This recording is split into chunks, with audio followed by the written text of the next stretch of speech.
हाड़ौती के अंता का सबसे सनसनीखेज ब्रजेश सोनी हत्याकांड मामला। 6 साल बाद भी इंसाफ का सूरज नहीं उगा। सीसवाली कांप उठा था, गला रेत कर की गई थी हत्या। सीन रिक्रिएट में कबूला पूरा जुर्म पुलिस के सामने, फिर भी आजाद घूम रहे कातिल। आखिर क्यों? कांग्रेस और भाजपा के करीबी नेता का आया नाम, बड़ा राजनीतिक दबाव। अंता चुनाव में उठा सवाल, कब होगा राजफाश, कब मिलेगा न्याय। आज हम हाड़ौती के अंता विधानसभा क्षेत्र के सीसवाली कस्बे में मौजूद हैं और आज ऐसी एक अपराध की कहानी से हम आपको रूबरू कराएंगे जो इस सरकारी सिस्टम के चलते हुए 6 वर्ष बाद भी अपने एक बेटे के लिए न्याय की गुहार लगाता दर बर दर फिर रहा है। हम बात कर रहे हैं सीसवाली के कस्बे के ब्रजेश सोनी हत्याकांड का, जो 6 वर्ष पहले इस कस्बे में हुआ था। और ये मर्डर इतना चर्चित इस इलाके में हुआ था कि सीसवाली समेत तमाम हाड़ौती के अंचल के बड़े शहर बंद हुए थे और राजनीतिक सरगर्मियां हुई थी। इस हत्याकांड के पीछे तमाम कारण सामने आए। पुलिस ने मॉक ड्रिल भी की, यहाँ जो अपराधी हैं उनको पकड़कर मॉक ड्रिल भी करवाया, सीन भी रिक्रिएट करवाया और अपराधियों के नाम भी सामने आए। लेकिन कुछ राजनीतिक दबावों के चलते उस हत्याकांड पर पर्दा डाल दिया गया और 6 वर्ष बाद भी आज भी ये परिवार न्याय की गुहार लगा रहा है। चारों तरफ नेताओं से भी मिले, इनसे बात करेंगे इस परिवार से। आपका क्या नाम? नवनीत। जो मृतक थे वो आपके क्या लगते? मेरे चाचा जी थे वो। क्या घटनाक्रम था भैया, वो पूरा घटनाक्रम हमें बताइए। घटनाक्रम ये था, 22 जुलाई की रात को ये घटना हुई। 23 जुलाई को हम लोग यहाँ पर थे नहीं, मैं मेरे ससुराल गया हुआ था। तो उस टाइम पर 23 जुलाई को मेरे घर से फ़ोन आया कि आप यहाँ पर आ जाओ फटाफट सीसवाली, यहाँ पर चाचा जी का मर्डर हो चुका है। तो हम लोग यहाँ पर आए। यहाँ आने के बाद में देखा तो चाचा जी का मर्डर हो चुका था। उनको मतलब उनकी लाश यहाँ पर पड़ी हुई थी, उनका गला रेत कर हत्या हो चुकी थी। और उस समय ये मकान बन रहा था। ये इस मकान में जहाँ पर बैठे हैं, ये मकान पूरा खुला हुआ था चारों तरफ से। तो हम लोग वहाँ से आए, ये देखा, देख करके स्तब्ध रह गए, भाई ये क्या हुआ एकदम। फिर चाची जी भी यहाँ मौजूद नहीं थे, वो अकेले ही थे। हम लोग आने के बाद में फिर पुलिस आई। पुलिस ने अनुसंधान किया। पुलिस ने अनुसंधान करने के बाद में कुछ महीने के बाद में कुछ आरोपियों को, 3 आरोपियों को गिरफ्तार किया। गिरफ्तार करके उनको घर लेकर के आए, सीन रिक्रिएट करवाया अलग अलग। फिर 3-4 महीने के बाद में फिर 4 अपराधियों को लेकर के आए। फिर उसके बाद में सीन रिक्रिएट करवाया दोबारा। रिक्रिएट करवाने के बाद में भी आज दिन तक ये केस खुलासा नहीं हुआ। कितने लोगों से पूछताछ की गई थी? क्योंकि सरेआम एक व्यापारी की, समाज सेवी की हत्या हो जाती है और घर में घुसकर ये हत्या होती है। कहाँ कहाँ गए आप लोग, क्या क्या घटनाक्रम थे, उन पर थोड़ा प्रकाश डालें। इस केस के अंदर लगभग 800-900 लोगों से पूछताछ हुई, क्योंकि उस टाइम पर घर बन भी रहा था, तो मज़दूर वगैरह भी काम कर रहे थे। तो पुलिस वर्ग ने मज़दूरों को भी उठाया। आसपास जितने भी लोकेट में आए उन लोगों ने उन सबको उठाया, उन सब से पूछताछ हुई, मारपीट भी हुई, सब तरीके से। मतलब उन्होंने हम लोगों से भी यहाँ तक की पूछताछ हुई, क्योंकि हम लोग भी यहाँ पर मौजूद नहीं थे। तो मतलब कुल मिलाकर के घटनाक्रम जो हुआ उसमें मतलब आज दिन तक किसी ने मतलब हमारी मदद नहीं की। हम लोग दर बदर गुहार लगाते रहे, नेताओं के पास गए, स्थानीय नेताजी हमारे भैया जी के पास गए, ओम जी बिरला के पास गए, आईजी साहब के पास गए। कई बार थानों में, एक आध दिन में थानों में चक्कर काटते रहते कि साहब हमारा केस खोल दो। मतलब आज दिन तक कुछ भी नहीं हो पाया इस केस का। बहुत चर्चित ये मामला था। जब लोगों से हम जानकारी कर रहे थे, हमें जानकारी मिली तो कहा गया कि ट्रस्ट है यहाँ, जिसकी बड़ी एक ज़मीन है, बड़ा ट्रस्ट के नाम पर खेल होता है यहाँ, उसमें आर्थिक चंदे को लेकर ब्रजेश सोनी जो समाज सेवी थे उनकी हत्या की गई। हाँ, यहाँ पर एक गायत्री परिवार का ट्रस्ट है, तो चाचा जी उसमें सक्रिय कार्यकर्ता के रूप में काम करते थे। मतलब वो सबसे बढ़िया कार्यकर्ता थे। तो उसकी ज़मीन का मामला भी हो सकता है, क्योंकि यहाँ पर गायत्री परिवार का सबसे पहला महाविद्यालय है कन्या महाविद्यालय। ये भारत का पहला महाविद्यालय है, शांति कुंज हरिद्वार से चलता है, मतलब ये। आपके पापा थे ब्रजेश जी? बेटा, जब पुलिस यहाँ सीन रिक्रिएट करने आई थी उस दिन आप यहाँ मौजूद थे? जी यही थी। क्या घटनाक्रम हुआ था जब पुलिस यहाँ आई थी? कितने लोग आए थे? आपने बताया था कि 2 बार पुलिस यहाँ सीन को रिक्रिएट करने आई थी और तमाम अपराधियों को साथ लेकर आई थी। जी 2 बार यहाँ पे पुलिस अपराधियों को लेके आई थी, जिसमें पहली बार आए थे तो तीन जनों को लेके आए थे वो, और उनके साथ 6-7 जने पुलिस वाले आए थे। तो वो यहाँ पे आए थे और उन्होंने पूरा घर का बताया कि हम यहाँ पे आए थे, ये पीछे की हमारा दरवाज़ा है जो उस उधर से आए, इधर एक कमरा है उसमें हम गए, यहाँ से हमने पीछे से छिपके, जब वो आए मेरे पिताजी जब यहाँ पे आए तो वो जैसे ही ताला खोलने लगे तो हमने पीछे से उन पर वार करा। यहाँ तार के गुच्छे थे तो उनसे हमने गला दबा के उनको घसीटा इधर पीछे की साइड। तो ये पहली बार में ये आए। फिर उसके 3-4 महीने बाद जब पहले वाले पुलिस ऑफिसर थे SHO, उनका ट्रांसफ़र हो गया था, तो 4 महीने तक ये बिल्कुल ठंडा हो गया था ये मामला। फिर वापस दोबारा जब नए पुलिस आए तो उन्होंने वापस 3-4 गाड़ियाँ लेके आए वो पुलिस वालों की, 50-60 जने थे, और फिर अगली बार वो 4 जनों को लेके आए। फिर उन्होंने वापस पूरा सीन रिक्रिएट करवाया, जिसमें उन्होंने जिसने जो कर रहा था उसने सारा बताया कि है ना, मैं यहाँ पे था, मैं पीछे छुपा था, फिर मैंने इनके पीछे से मारा, तार से उनका गला घोटा, फिर उनको खींच के लेके गया, इधर साइड में डाला। फिर उसके बाद हम सबको, मैं और मेरी मम्मी, सिर्फ हम दोनों यहाँ पे थे। तो उन्होंने पहले तो हमें साइड में जाने के लिए कह दिया, पर हम सुन रहे थे ये सब बातें जो वो सब बता रहे थे। फिर जब वो दूसरी बार आए थे तब भी उन्होंने हमें जाने का, पर हमने ये सब बातें सुन ली। फिर उसके बाद मेरी मम्मी ने एक पुलिस ऑफिसर से पूछा कि आपको लगता है, आपके सामने ये बातचीत हो रही है, आपको क्या किसने कराई है? तो उसने बताया कि हम नहीं बता सकते। फिर मम्मी ने पूछा आप बताइए, हम किसी से कुछ भी नहीं कहेंगे। तब उन्होंने बताया कि ये सतीश नैनीवाल का नाम ले रहे हैं, पर आप किसी को भी मत बताना। ऐसे कौन है सतीश नैनीवाल? सतीश नैनीवाल गायत्री ट्रस्ट में ही थे, जो अध्यक्ष थे गायत्री ट्रस्ट के, रामेश्वर नैनीवाल, उनके पुत्र थे ये सतीश नैनीवाल, उनके बेटे थे। अब देखिए, ये वो परिवार है और ये तस्वीर है स्वर्गीय ब्रजेश सोनी की, उनकी धर्मपत्नी है। उस घटनाक्रम के समय आप यहाँ मौजूद थे जब वो? नहीं थी, मैं यहाँ पे नहीं थी, मैं शांति कुंज गई हुई थी, हरिद्वार शांति कुंज गई थी, गायत्री परिवार की टीम के साथ ही वहाँ पे गई हुई थी। क्या घटनाक्रम हुआ था, कैसे हुआ था, है आपको जानकारी? और उसके बाद जब पुलिस यहाँ आई थी तो आप बता रहे थे कि तमाम लोगों से पूछताछ की गई थी, आपसे भी पूछताछ की गई? हाँ, मेरे से ही पूछताछ की पुलिस ने कि आप कहाँ थी, क्यों गई, शांति कुंज क्यों गई थी आप? मुझसे ये भी पूछा पहले तो पुलिस वालों ने, कई बातें उन्होंने पूछी मुझसे, मतलब जो मैं नहीं कह सकती, मतलब उस समय मेरी स्थिति नहीं थी मैं कहने की, फिर भी उनसे को कहना पड़ा। उसके बाद फिर 1-2 महीने बाद फिर पुलिस वालों ने यहाँ पे मुस्लिमों को लेके आए, 3 जनों को उन्होंने पकड़ा, तो उनसे पूछताछ के लिए यहाँ पे सीन क्रिएट किया। तो फिर मेरे से पूछा कि कैसे क्या हुआ, मैंने मेरे से कहा कि हम दोनों माँ बेटी यहाँ पे थे, तो हमसे कहा कि आप इधर कमरे में चल जाओ, इधर हम इनसे, तो हम वहाँ पे खड़े हो गए। उन्होंने जैसे वहाँ हम आए तो उन्होंने कहा, बताएंगे क्योंकि इसी परिसर में वो घटनाक्रम हुआ था, आपने देखा था पुलिस ने किस तरह सीन रिक्रिएट कराया था, तो कैसे एक बार बताएंगे आप इसी परिसर में कहाँ से वो लोग आए थे, क्या उन्होंने बताया था, क्या घटना? ये पूरा मकान पूरा खुला हुआ था, यहाँ पे अधूरा काम पड़ा हुआ था, जैसे खिड़की दरवाजे वगैरह कुछ भी नहीं थे।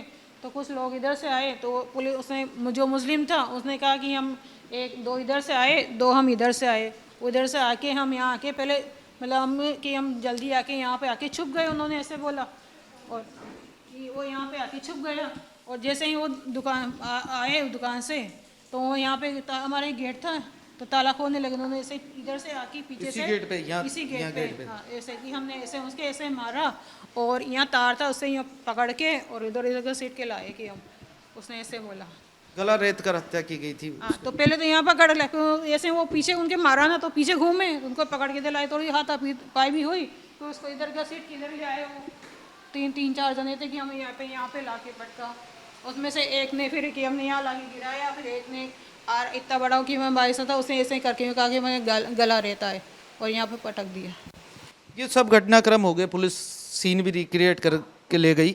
और कहा यह जा रहा था कि आईजी प्रेस कॉन्फ्रेंस करने वाले थे, पुलिस वालों ने बताया था कि आईजी प्रेस कॉन्फ्रेंस करेंगे और इस पूरे मर्डर का खुलासा करेंगे।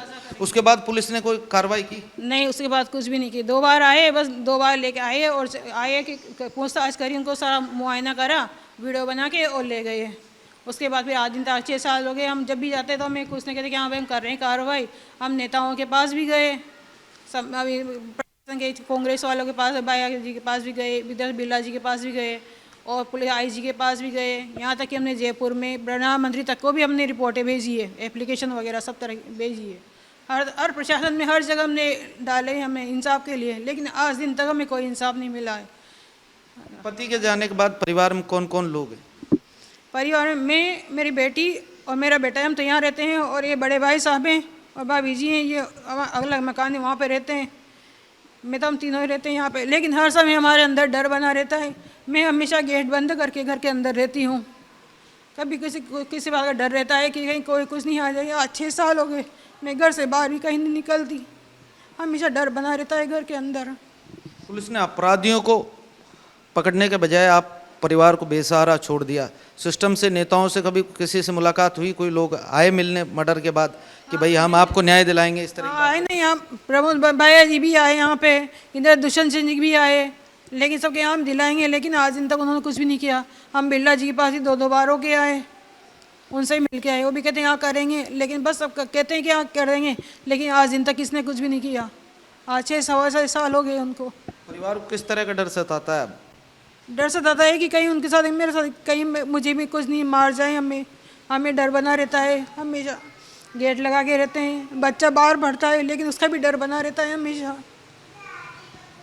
ये ब्रजेश जी के पिताजी हैं। आप बता रहे थे कि पुलिसकर्मी जो एसओएचओ थे वो आए थे यहाँ और आपसे कह के गए थे कि बाबूजी मैं माफ़ी मांगता हूँ आपसे।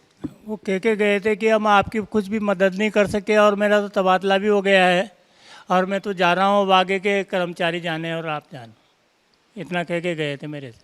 आपसे भी पूछताछ हुई थी कि उस समय क्या अधिकारियों ने क्या कहा था कि भाई कौन से बड़े आते थे, मौका मुआयना किया और निकल जाते थे, मतलब हमसे कोई बातचीत भी नहीं करते थे वो तो, है समझ में, और निकल जाते थे अपने आप। हमसे ये भी नहीं पूछा कि कैसे हुआ क्या हुआ। एक बार एसपी साहब ने ज़रूर पूछा था, डिप्टी एसपी साहब ने, कि कैसे हुआ।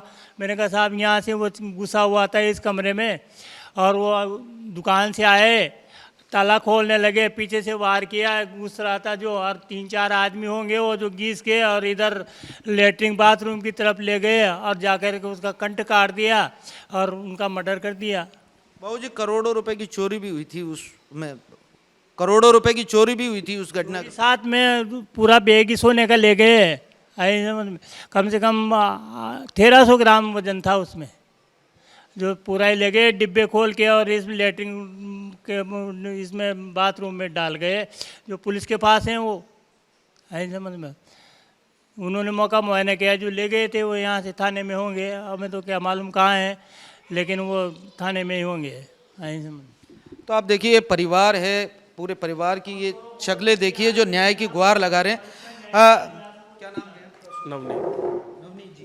नवनीत जी, आप बता रहे थे जब आप पुलिस के पास गए और तमाम तरह की प्रताड़ना पुलिस की ओर से परिवार के साथ की गई, न्याय देने के बजाय पुलिस ने आप लोगों के साथ जो प्रताड़ना है वो की। जी, किस तरह की प्रताड़ना पुलिस के द्वारा की गई? हम लोगों को बुलाया, बार बार बुला करके थाने में भी रखा मेरे को।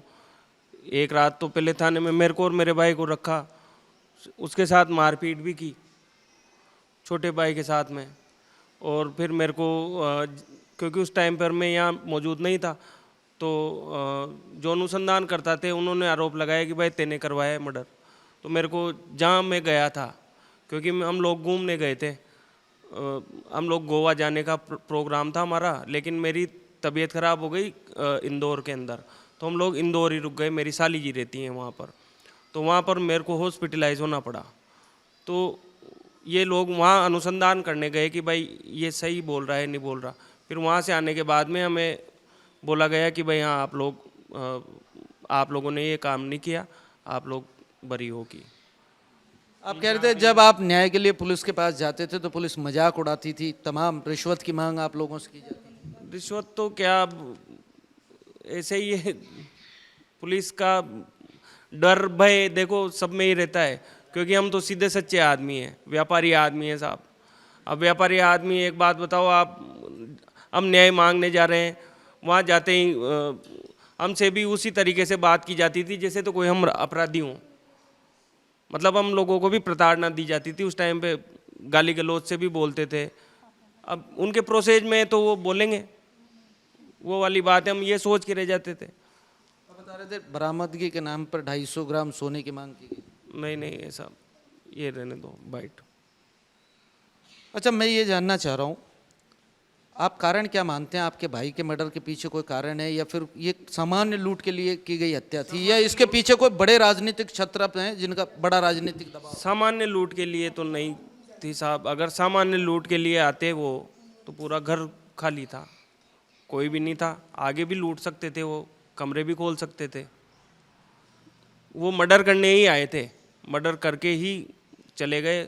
जो चाचा जी का बैग था वो उनको गिफ्ट के रूप में मिल गया एक तरीके से, क्योंकि वो दुकान से आए थे और दुकान से आने के बाद में वो थैला उनको मिल गया। और अब तो परिवार के सामने सारी पिक्चर क्लियर हो गई। जब पुलिस सीन रिक्रिएट करने आई थी, अपराधियों को साथ लेकर आई थी, परिवार ने सब देखा सुना, सब चीज़ें आप लोगों के सामने आ गई। आपने कभी पुलिस के उच्च अधिकारियों को जाकर बताया नहीं कि हमारे सामने ये नाम सामने आए थे और ये अपराधी हैं हमारे भाई के मर्डर के, ये चाचा जी के मर्डर के? ये बताया कभी अधिकारी? बहुत सी बार हम लोग आईजी साहब के पास गए, यहाँ तक कि मैं डीजी साहब के पास में खुद होके आया हूँ, जयपुर होके आया हूँ, उनको भी बताया ये बात। उन्होंने बोला कि हम लोग आप जाइए, रिपोर्ट दे जाइए, हम लोग कार्रवाई कर देंगे, बस ये आश्वासन मिला। और साहब आज दिन तक मतलब भय का माहौल है हम लोगों में। मैं खुद व्यापारी हूँ, कोटा आना जाना रहता है, गांव में भी आना, आसपास भी जाते हैं। मतलब मन में ये भय बना रहता है कि मेरे साथ कुछ वारदात नहीं हो जाए। हमारे परिवार में सिर्फ मैं ही एक मुखिया बचा हूँ, मेरे पिताजी वृद्ध आदमी है, इसके अलावा कोई नहीं है। आज अगर किसी को कोई बीमार भी हो जाए तो भी इस परिवार में मेरे को देखना है पूरा। मतलब भय का माहौल है पूरा, और आज दिन तक न्याय कहीं नहीं मिला हमें।